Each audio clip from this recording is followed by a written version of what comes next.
Attention, cette chronique contient des spoilers, vous voilà prévenu. Salut, c'est Vincent et aujourd'hui je suis un peu en mode rétro. Ouais, ça crève les yeux. Quoi, ça va pas là? Ah ouais, c'est parfait, hein, si on est fan de Wham ou de Modern Talking. Ça va, je vais me changer. C'est plus prudent, parce qu'imagine que ta future ex-femme, elle tombe sur cette vidéo. Ah, t'es grillé tout de suite. Oui, bon, pour les conseils matrimoniaux ça ira.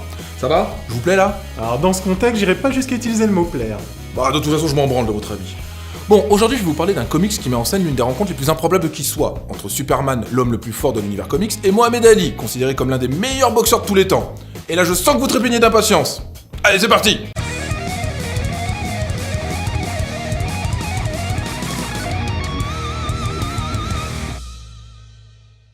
Superman vs Mohamed Ali ou Superman vs Cassius Clay en France est écrit par Dennis O'Neil, dessiné par Neil Adams, aidé par Dick Giordano pour les ancrages et Terry Austin pour les arrière-plans. Est édité pendant le printemps 1978 et raconte la rencontre et la confrontation entre les deux hommes surnommés Hommes d'Acier, mais chacun pour des raisons différentes. En effet, si Superman est surnommé l'Homme d'Acier depuis sa parution dans le comics book Action Comics en juin 1938, Mohamed Ali, quant à lui, est au moment de sa sortie un grand champion de boxe. Ses autres surnoms sont The Champ ou le meilleur. Pour l'anecdote, quand le bouquin est sorti, Ali n'est plus champion du monde des poids lourds. Il vient de perdre son titre le 15 février 1978 contre Leon Spinks, titre qui reprendra en septembre de la même année contre ce même Spinks. Bon, le comics commence avec une présentation de nos deux héros à la manière d'un match de boxe, ce qui donne à peu près ça. Mesdames, messieurs, dans le coin bleu, habillé de son short blanc, il nous vient de Louisville, dans le Kentucky, le vrai génie du ring et du peuple, j'ai nommé Mohamed Ali.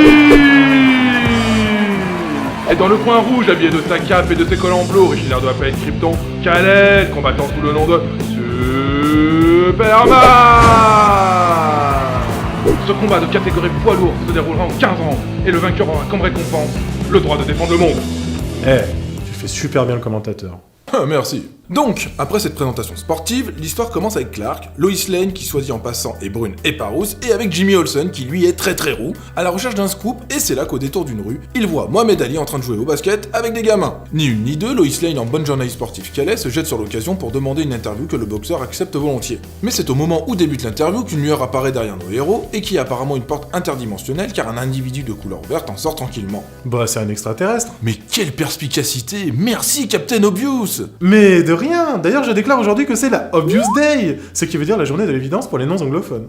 Bref, l'extraterrestre en question a l'air de mauvais poil car il n'hésite pas à bousculer Lois, qui tombe à terre en lui disant « Tais-toi, femme !» et mettre un revers de main à Ali. C'est à ce moment que Clark s'éclipse pour se changer en Superman. Pendant ce temps, le boxeur demande à l'homme vert de décliner son identité. Ce dernier répond qu'il se nomme Rattlar et qu'il est un Scrub, et non un Scrubs, à ne pas confondre avec eux là. Et qu'il est venu sur Terre pour demander à Mohamed Ali, le plus grand combattant de notre planète, de se battre contre le champion Scrub. Dans un premier temps, Ali refuse, mais Rattlar explique que s'il refuse, les Scrubs détruiront la Terre, pourquoi? Bah, on sait pas trop en fait. Mais bon, vu qu'on est dans un comics, Superman propose donc de combattre à la place du boxeur. Une dispute éclate entre l'homme d'acier et le champion sur le fait que Clark n'est pas humain, mais kryptonien, et que ses super pouvoirs lui donnent un avantage injuste sur lui. Rattlar, les voyant se disputer sans relâche, impose son choix en disant que les deux hommes devront s'affronter pour déterminer le vrai champion de la Terre, et qui aura lieu sur sa planète. Bodas, qui tourne autour d'un soleil rouge et qui annulera les pouvoirs de Superman. Les deux hommes seront donc à égalité. C'est un piège! Toujours la journée Obvious, c'est ça? On est toujours à la même date, donc toujours dans la même journée, et donc toujours dans la Obvious Day. Donc après ces événements, nos deux héros acceptent et Clark amène Ali dans la forteresse de solitude pour que ce dernier lui apprenne 2 ou 3 choses sur le noble art. Dans la suite des événements, on y voit Superman construisant un ring dans la forteresse de solitude, le Kryptonien annulant ses pouvoirs à l'aide d'un substitut de soleil rouge pour son entraînement avec Ali, Ali expliquant quelques-uns de ses célèbres coups et quelques règles de la boxe, des robots envoyés par Rattlar pour ramener nos héros, Superman foutant une branlée aux robots, le combattant Scrub qu'un de nos deux héros combattra après leur combat et qui se nomme Unya, et des représentations de quelques aliens venant sur Bodas pour voir le combat qui décidera du meilleur combattant terrien, avec entre autres des hommes bleus à grosse tête, des enfants avec des longs bras, des œufs qui volent et des poulets qui parlent. En gros, c'est le Hellfest quoi. Tout ça pour nous emmener au moment du combat, et on nous dit qu'il sera retransmis dans tout l'univers via la télévision intergalactique, rien que ça, et que c'est Jimmy Olsen que les Scrubs ont choisi comme présentateur. Ils auraient pu choisir un journaliste sportif, il doit bien en avoir dans l'univers. Mais non, ils ont préféré prendre un humain, stagiaire et roux. Mais bon, comme dit le dicton, il vaut mieux un roux que rien du tout. Bref, l'histoire continue et le combat va bientôt commencer. On voit alors que sur chaque planète habitable, on a la télé et que l'anglais est donc la langue commune dans l'univers. Les deux combattants font leur entrée sur le ring et on y voit un Mohamed Ali accompagné de son entourage de l'époque qui ont vraiment existé. Angelo Dundee, son entraîneur, Herbert Muhammad, son manager, et Bundini Brown, son assistant entraîneur. Quant à Superman, il est accompagné par... Perry White. C'est un journaliste. Comment vous dire ça? Ça commence à être pénible la journée Obvious là. Bah moi j'aime bien, mais il y a un truc qui est logique là. Superman, c'est le super-héros de la Terre, et le seul entraîneur qu'il trouve, c'est Perry White. Le rédacteur en chef du Daily Planet? Ouais, sur ça je peux pas vous donner tort. Ils auraient pu trouver mieux quand même, genre Joe Frazier, le grand rival de Mohamed Ali de l'époque. Ou même George Foreman. Oui, George Foreman, avec qui Mohamed Ali s'est battu le 30 octobre 1974 à Kinshasa pour le titre de champion du monde. Vous avez raison. Mais je savais pas que vous y connaissiez en boxe. Moi, pas du tout. Je connais grâce aux paroles du rappeur Roth. Je suis Foreman, j'ai débuté comme Mike Tyson et je compte durer comme George Foreman. Il est interdit de rapper ici. Bref, nos deux héros montent sur le ring et un arbitre robot, un moche arbitre robot je dirais même, explique les règles avant le début du combat comme on le ferait si le match était sur Terre. Mohamed Ali se bat dans ses couleurs traditionnelles, quant à Superman il se croit tellement balèze qu'il monte sur le ring avec sa cape. Si Superman et Mohamed Ali sont de forces à peu près similaires quand le Kryptonien n'a plus ses pouvoirs, reste que Ali est un grand boxeur et fout une branlée à Clark en quelques coups. Clark est KO et Mohamed Ali est donc proclamé héros de la Terre. Superman est inconscient, les coups portés ont fait mouche et ont presque tué l'homme d'acier. Il est sympa ce Mohamed Ali quand même. Superman a sauvé la Terre un nombre incalculable de fois et quand l'occasion se présente, il hésite pas à le foutre dans le coma. Avec ou sans Superman, the show must go on, et Mohamed Ali doit maintenant se battre contre le champion Scrub Enya pour éviter que la Terre soit détruite. Les deux adversaires montent sur le ring pour combattre quand soudain une dame blanche apparaît, et qui est en fait l'esprit du courage, venu je ne sais pas trop en fait finalement. Apparemment ce serait Athéna venue spectralement encourager Mohamed Ali qui ne réagit pas ou presque. Un musulman qui voit une déesse païenne, j'imagine le choc. On voit qu'à l'époque les auteurs avaient une grande culture des religions. Bref, après cet aparté qui ne sert à rien, Rattler demande à Ali de prédire à quel round le combat va se terminer. Faut savoir que Mohamed Ali à l'époque était connu pour faire cela avant chaque match, et qu'il se trompait rarement. C'est alors que le boxeur prédit sa victoire en mettant KO Enya à la 4ème reprise, dans une double page magnifique avec des paroles qu'Ali en personne a dû sûrement dicter à l'auteur, car le style et les mots collent exactement au personnage. Le combat peut commencer. Et comme tu en es au passage le plus intéressant, je suppose que tu vas t'arrêter là. Mais bien sûr que non. Normalement je me serais arrêté là, mais là je peux pas. Le suspense c'est à son paroxysme, je peux pas m'arrêter comme ça. Le public exige que je continue. Le match commence et Ali subit les assauts de Enya pendant les 3 premiers rounds. Il arrivera même à mettre down le champion qui se relèvera difficilement. C'est à ce moment que Rattler fait une proposition. Il lui dit que sa défaite est inexorable et qu'il ne détruira pas la Terre si les Terriens deviennent les esclaves des Scrubs. Ali, énervé par la proposition de l'alien, s'emporte et commence à prendre le dessus sur son adversaire pour la première fois du match. Et là vous allez me demander, mais que devient Superman? Eh ben alors Superman il s'est déguisé en Bundy Brand pour aller saboter et détruire la flotte Scrub qui s'était mis en route pour aller détruire la Terre. Mais retour au combat. Nous sommes au 4ème round où Ali a pris complètement l'avantage et après une bonne combinaison, éjecte Enya du ring par-dessus la 3ème corde. Mohamed Ali a gagné, la planète est sauvée, tout va bien.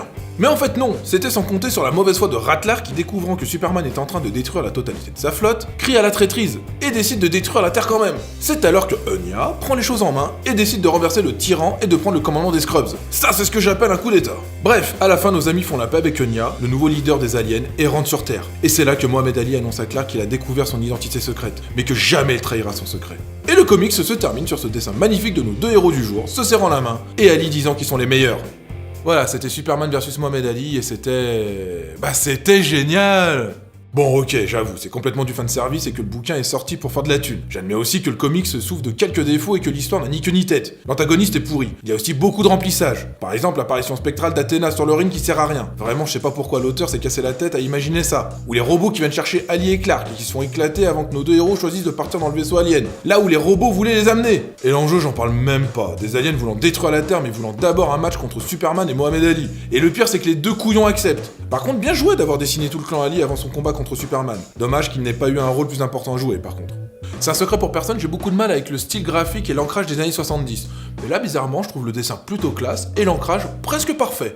Mohamed Ali est reconnaissable et l'auteur a respecté le champion en gardant ses couleurs traditionnelles, short noir et blanc et gants noirs.